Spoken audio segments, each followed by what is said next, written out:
सातवां अध्याय श्रोताओं द्वारा पालन किए जाने वाले नियम।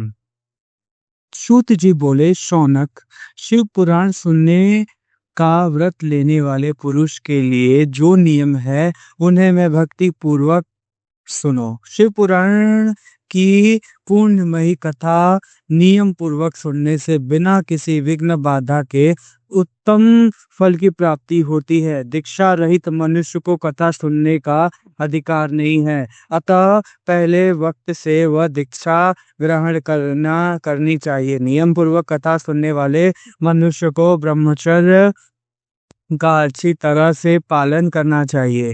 उसे भूमि पर सोना चाहिए, पत्तल में खाना चाहिए तथा कथा समाप्त होने पर अन्न ग्रहण करना चाहिए। समर्थ मनुष्य को शुद्ध भाव से शिव पुराण की कथा की समाप्ति तक उपवास रखना चाहिए और एक बार भोजन करना चाहिए। गरिष्ठ अन्न, दाल, जला अन्न से मसूर तथा बासी अन्न नहीं खाना चाहिए। जिससे कथा का व्रत ले रखा है उसे प्याज, लहसुन, हींग, गाजर, मादक वस्तु आदि तथा आमिष कही जाने वाली वस्तुओं को त्याग देना चाहिए। ऐसा मनुष्य जो प्रतिदिन सत्य, शौच, दया, मौन, सरलता, विनय तथा हार्दिक उदारता आदि सद्गुणों को अपनाए तथा साधु संतों की निंदा का त्याग कर नियम पूर्वक कथा सुने। सकाम मनुष्यों इस कथा के प्रभाव से अपनी अभिष्ट कामना प्राप्त करता है और निष्काम मोक्ष को प्राप्त करता है। सभी स्त्री पुरुषों को विधि विधान से शिव पुराण की उत्तम कथा को सुनना चाहिए।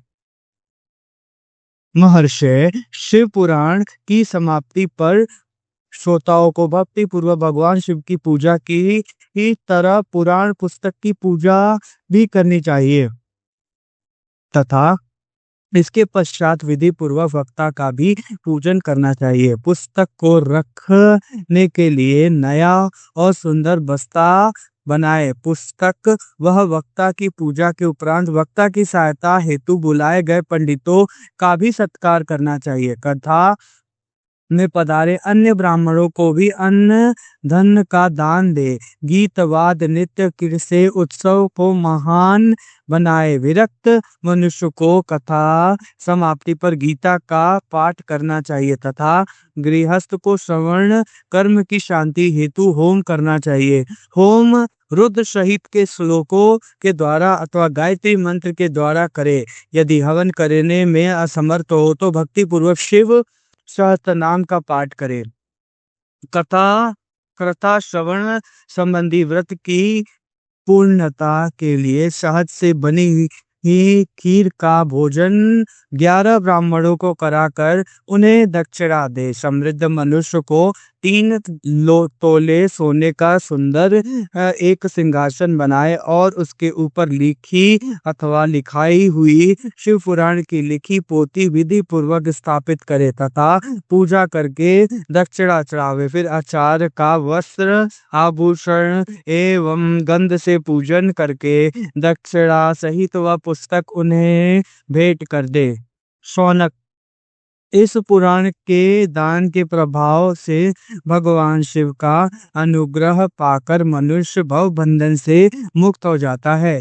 शिव पुराण को विधि पूर्वक संपन्न करने पर यह संपूर्ण फल देता है तथा भोग मोक्ष का प्रदान करता है। मुने, शिव पुराण का सारा महत्व जो संपूर्ण फल देने वाला है उन्हें मैंने तुम्हें सुना दिया। अब आप भी क्या सुनना चाहिए। श्रीमान शिव पुराण के सभी पुराणों के माथे पर तिलक है। जो मनुष्य सदा भगवान का ध्यान करते हैं उनकी वाणी शिव के गुणों की स्तुति करती है और जिनके दोनों कान उनकी कथा को सुनते हैं उनका जीवन सफल हो जाता है, वे संसार सागर से पार हो जाता है। ऐसे लोग इहलोक तथा परलोक में सदा सुखी रहते हैं। भगवान शिव के सच्चिदानंदमय स्वरूप का स्पर्श पाकर ही समस्त प्रकारों के कष्टों का निवारण हो जाता है।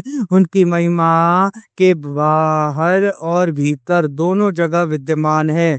उन अनंत आनंद रूप परम शिव की शरण लेता हूँ। जय शिव शंकर शंभु। अध्याय 7 संपूर्ण।